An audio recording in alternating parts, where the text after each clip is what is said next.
नमस्कार, हर खबर हरियाणा देख रहे हैं आप और मैं हूं आपके साथ सपना दीपक मतीशिया। बुलेटिन का आगाज करेंगे। मुख्यमंत्री नायब सिंह सैनी ने कहा कि हरियाणा प्रदेश में 12 मार्च को ट्रिपल इंजन की सरकार बन जाएगी और इसी के साथ उन्होंने तमाम बातों का जिक्र किया। ट्रिपल इंजन की सरकार बनने के बाद प्रदेश में 3 गुना तेज गति के साथ विकास किया जाएगा। मुख्यमंत्री नायब सिंह सैनी सेक्टर 17 में नगर परिषद थानेसर की चेयरपर्सन और 32 वार्डों के भाजपा पार्षद प्रत्याशियों के लिए आयोजित एक विशाल जनसभा को संबोधित किया।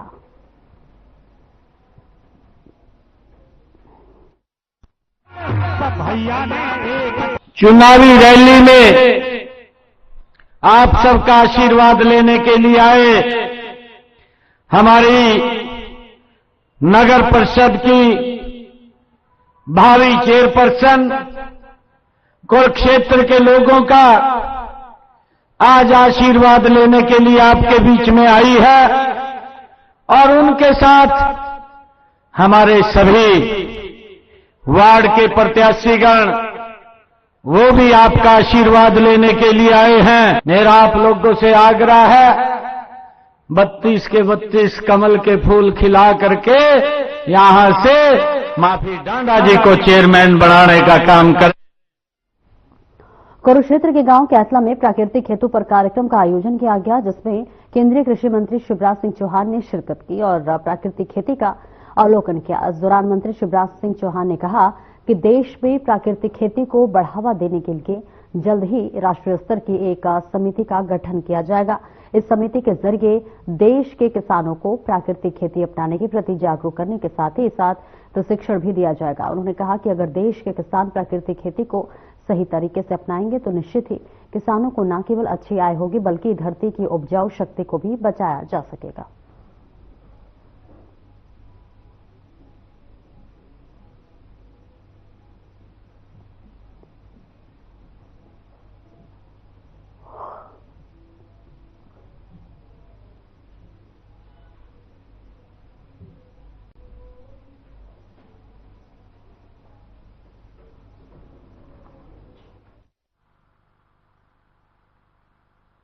आज मेरा सौभाग्य है आचार्य देवव्रत जी के साथ गुरुकुल के इन खेतों में मैंने प्राकृतिक खेती के व्यवहारिक रूप को देखा है। सचमुच में केमिकल फर्टिलाइजर के अनियंत्रित प्रयोग के कारण आज धरती की उर्वरा शक्ति समाप्त हो रही है, मित्र कीट मारे जा रहे हैं और उसके कारण उत्पादित जो अन्न फल सब्जियां हैं।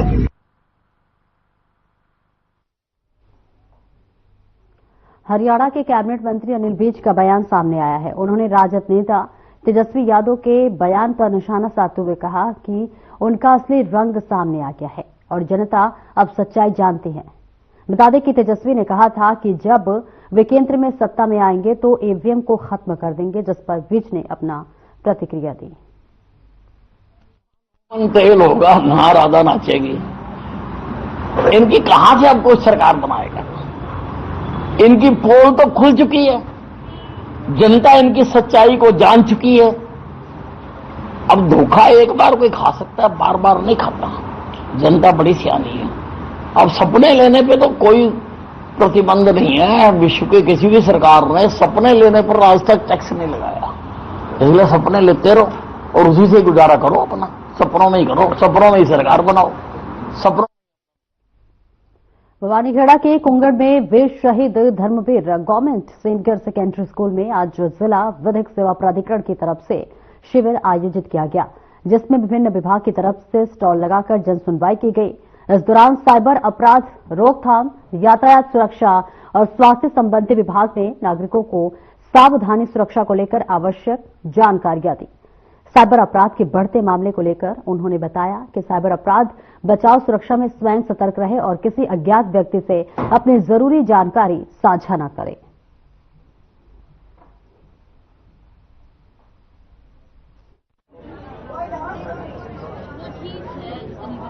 हमारे डिस्ट्रिक्ट लीगल अथॉरिटीज की तरफ से मेगा कैंप लगाया गया है। इसमें हमारी साइबर क्राइम पुलिस स्टेशन की तरफ से एक स्टॉल लगाई गई है, जिसमें हम जो भी यहाँ पे आ रहे हैं विजिटर, उनको साइबर फ्रॉड के बारे में अवेयर कर रहे हैं और कैसे कैसे फ्रॉडस्टर आजकल अटेम्प्ट कर रहे हैं और उनसे बचाव के तरीके, ये साइबर टीम की तरफ से आज उनको अवेयर किया जा रहा है। और हमारी यही कोशिश है कि हर आदमी को साइबर जागरूकता के बारे में हमारा मैसेज पहुंचे इस लीगल अथॉरिटी कैंप की तरफ से। एसपी साहब और एसएचओ साहब की तरफ से awareness program time to time हर गांव, स्कूल और भी जो ऐसी कम्युनिटी है जहां पर हमारे को एक मेजोरिटी मिल जाती है, टाइम टू टाइम ये अवेयरनेस प्रोग्राम चल रहे हैं, क्योंकि इस साइबर फ्रॉड को रोकने के लिए एक अवेयरनेस ही मेन वो है जिससे कि हम साइबर क्राइम के ऊपर नकेल कस सकते हैं।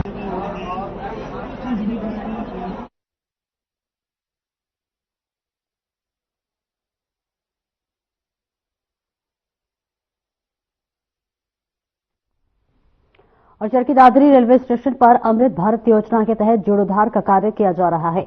रेलवे विभाग की तरफ से यात्रियों को बेहतर सुविधाएं मुहैया करवाने के लिए लगातार प्रयास जारी है। Charkhi Dadri railway station master वंशी सिंगला ने मीडिया को जानकारी देते हुए बताया कि यात्रियों की सुविधा को ध्यान में रखते हुए चरखी दादरी रेलवे स्टेशन पर सुविधाओं को बेहतर बनाया जा रहा है। और उन्होंने बताया कि चरखी दादरी रेलवे स्टेशन पर यात्रियों का ठहरने के विश्राम गृह बनाया गया है। बड़े सभी प्लेटफॉर्म पर शौचालय का निर्माण किया गया है। स्टेशन मास्टर बंशी सिंगला ने बताया कि रेलवे स्टेशन पर बिना टिकट घूमने वाले लोगों पर रेलवे विभाग की तरफ से सख्त कार्रवाई की जाएगी।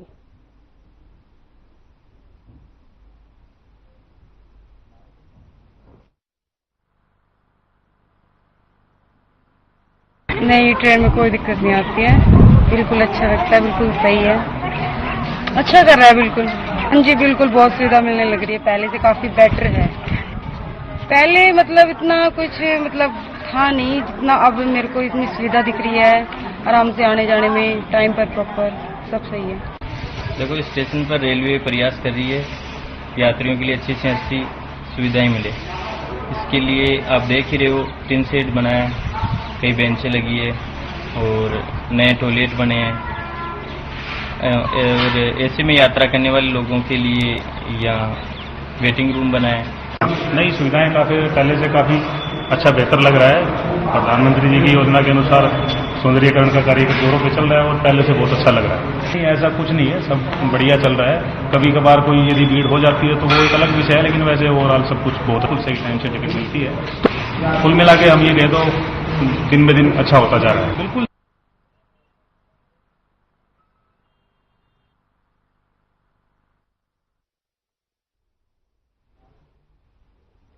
और भिवानी में 3 दिन पहले सुबह सवेरे गन पॉइंट पर डाक कर्मचारी मंजीत को लूटने का प्रयास किया गया था। बदमाशों ने गोली चलाने का प्रयास किया, लेकिन गोली नहीं चली। मौका पाकर डाककर्मी पीछे भाग गया, जिस वजह से उनके साथ छीना झपटी नहीं हो पाई थी। पुलिस ने इस मामले में मुकदमा दर्ज कर लिया था और जांच शुरू कर दी थी। सीआईए पुलिस भी इस मामले में बदमाशों की तलाश में थी। पुलिस की देर रात इस मामले में काफी बड़ी सफलता हासिल हुई है और बदमाशों को पकड़ लिया गया है। पुलिस ने तीनों बदमाशों को डाक विभाग के पास पैदल मार्च करवाया ताकि लोगों में पुलिस के प्रति विश्वास कायम हो।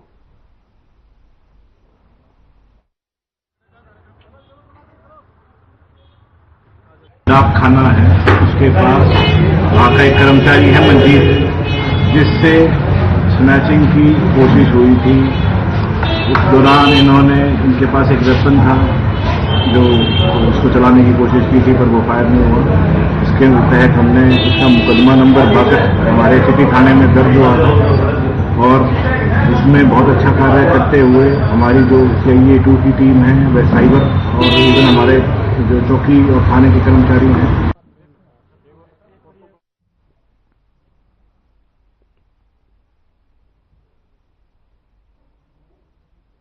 और इस बीच तस्वीर आपको दिखा रहे हैं जहां गन पॉइंट पर लूट करने की कोशिश की गई है और अब पुलिस की गाज गिरती हुई नजर आ रही है।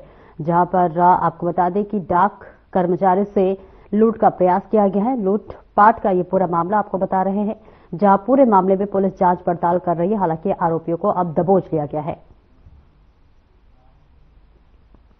भिवानी में सरसों और गेहूं की फसल जो है बम्पर होगी। इस बार यहां के मौसम दोनों फसलों के अनुरूप हो रहा है और ऐसे में भिवानी में ओलावृष्टि भी नहीं हुई है, जिस वजह से अच्छी फसल होने की पूरी संभावना जताई जा रही है। बता दें कि भिवानी में इस बार सरसों की 3,55,725 एकड़ में किसानों ने फसल बोई है, तो वही गेहूं की अगर बात करें तो किसानों ने 2,63,000 एकड़ में फसल की है।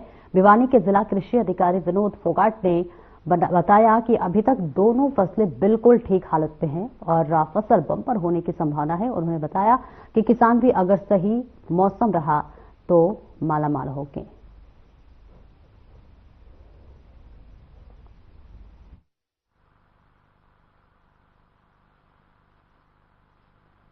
देखो, हम क्रॉप वाइज बात करें तो भिवानी जिले की जो मुख्य फसल है वो सरसों की फसल है।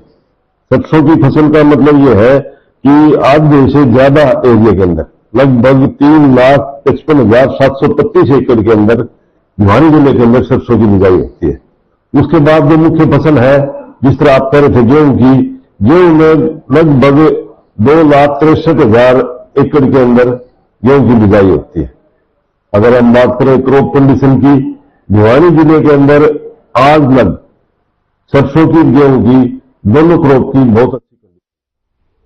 और भिवानी के गांव आलमपुर दुहेड़ी मार्ग पर देर रात को 25 वर्षीय एक युवक की संदिग्ध हालत में सड़क हादसे में मौत हो गई।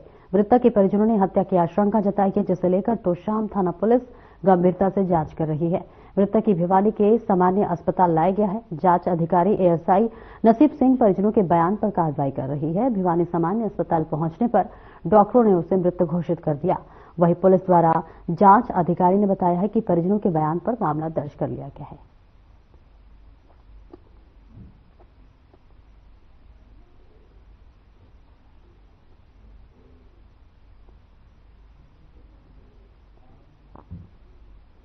महेंद्रगढ़ में सीआईए पुलिस ने एक युवक को अवैध हथियार सहित गिरफ्तार किया है। वे मंदिर के पास खड़ा था और पुलिस की गाड़ी को देखकर भागने लगा।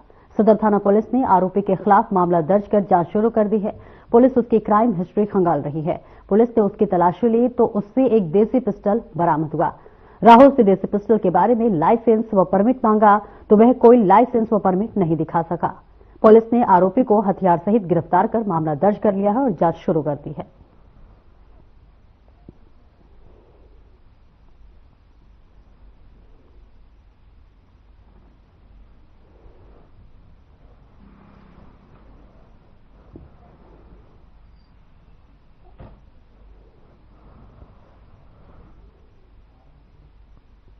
आज महेंद्रगढ़ के एसडीएम अनिल कुमार यादव ने अपने कार्यालय में एक प्रबुद्धजनों की बैठक आयोजित की, जिसमें एसडीएम ने सभी प्रबुद्धजनों से आग्रह किया कि वे अपने नगर की साफ सुथरा रखने का संकल्प लेते हुए साफ सफाई में प्रशासन का पूरा सहयोग करें और आम लोगों को भी जागरूक करें। उन्होंने बताया कि मैंने अभी बतौर एसडीएम का चार्ज कुछ दिन पहले ही लिया है और आम लोगों से मिल रहा है और नगर के सभी जानकारी लेकर उनकी समस्या के बारे में जानकारी ले रहा हूं। जल्द ही सभी विषयों को समझकर सभी का समाधान करने का प्रयास किया जाएगा।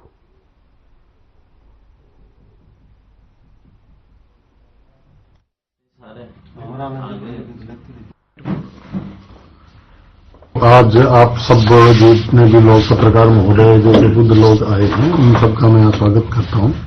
मैंने अभी 3-4 दिन पहले ही यहाँ पे चार्ज लिया है, तो इस वजह से मैं यहाँ से के लोगों से मीडिया से मुखातिब होना चाह रहा था। तो उस सीरीज का ये काम है और इनके माध्यम से मैं जानकारी भी लेना चाहता हूँ शहर के बारे में, इनकी समस्याओं के बारे में और मिलजुल कर उन जितनी भी समस्याएं आमजन की हैं उनका हल निकालने का भी प्रयास रहेगा इस दौरान। और जो मेन समस्या निकल के आई है वो शहर में गंदगी के लिए है, बेसिकली जो एनक्रोचमेंट कह लो अवैध। हरियाणा के जिंद जिले के जुलाना में गोदाम में बीती रात भीषण आग लग गई। पुरानी अनाज मंडी स्थित पुलिस चौकी के सामने स्थित गोदाम में रात करीब 10 बजे आग लगने की सूचना मिली। पुलिस और फायर ब्रिगेड की टीम तुरंत मौके पर पहुंची और आग पर काबू पाने का प्रयास किया। फायर ब्रिगेड कर्मचारी विनोद कुमार ने बताया है कि आज डायल 112 के माध्यम से उन्हें सूचना मिली कि जुलाना का पुरानी अनाज मंडी में दुकानों में आग लगी हुई है। सूचना मिलते ही तुरंत प्रभाव से घटनास्थल पर पहुंचे और यहां पर 4 से 5 दुकानों में शॉर्ट सर्किट से बताया जा रहा है कि आग लगी है।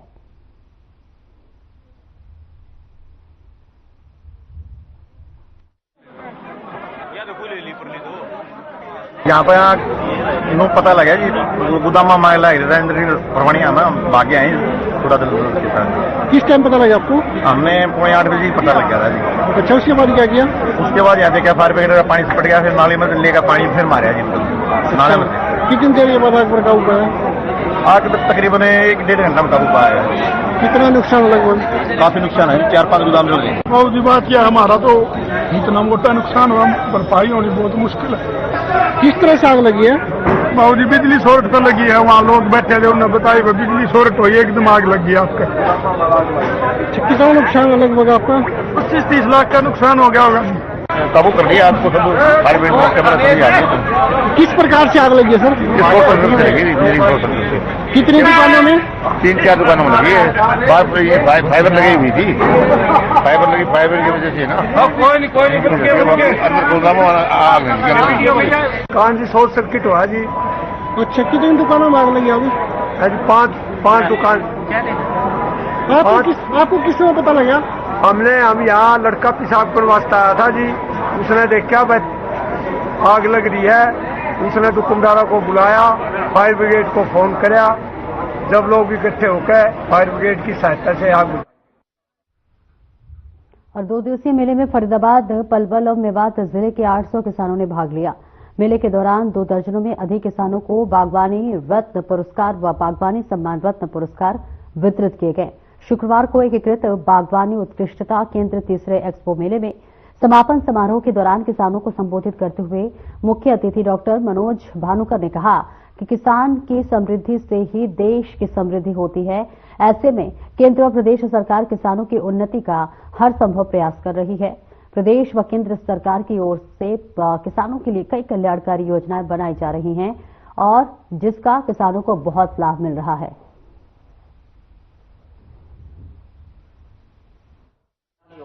तो कोई ठेकेदार भी नहीं आता, लेकिन किसान भाई एक दूसरे का साथ, और फिर देखना आपका माल कितना बिकेगा और ज्यादा रेट में बिकेगा, क्योंकि वो एक दूसरे पे जाता है तो वहां पे काफी लोग आ जाते हैं इकट्ठे।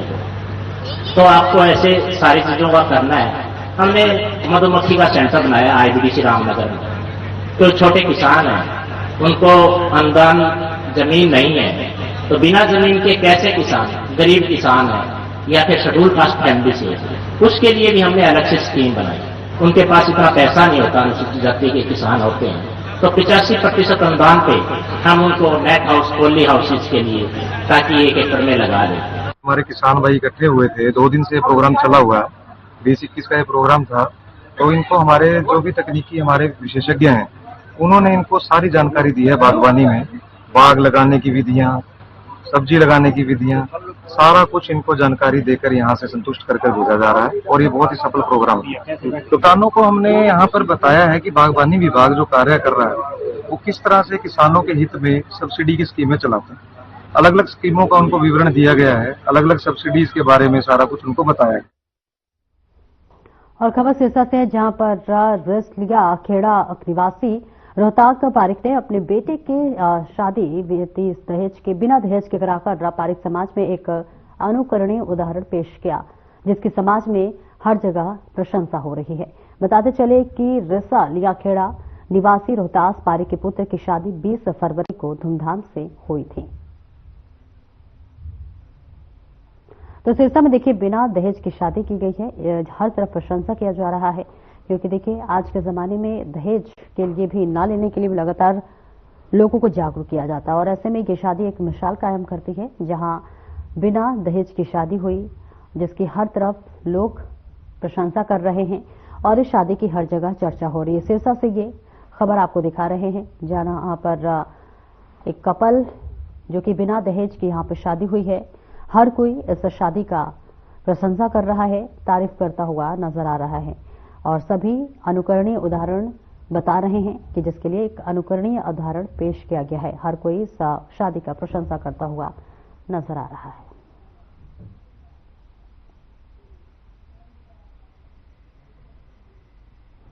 तो देखिए आज के ज़माने में जो कि दहेज के लोगों को ये कहा जाता है कि दहेज लेना पाप है, दहेज नहीं लेना चाहिए, उसके लिए तमाम कानून भी बनाए गए हैं हालांकि आपको बता दें कि आज भी कई ऐसी जगह है जहां पर दहेज को लेकर शादी किया जाता है, लेकिन ऐसे में सिरसा से ये जो खबर हम आपको बता रहे हैं, जहां बिना दहेज की शादी की गई है, दहेज नहीं लिया गया है, जिसका हर कोई प्रशंसा कर रहा है, एक मिसाल कायम करता हुआ ये रस्म अदायगी की गई और यहाँ पर बिना दहेज की शादी की गई। तमाम मेहमान भी सभी आए थे, शिरकत किए हुए थे और ऐसे में बिना दहेज की शादी हर तरफ प्रशंसा बना हुआ है।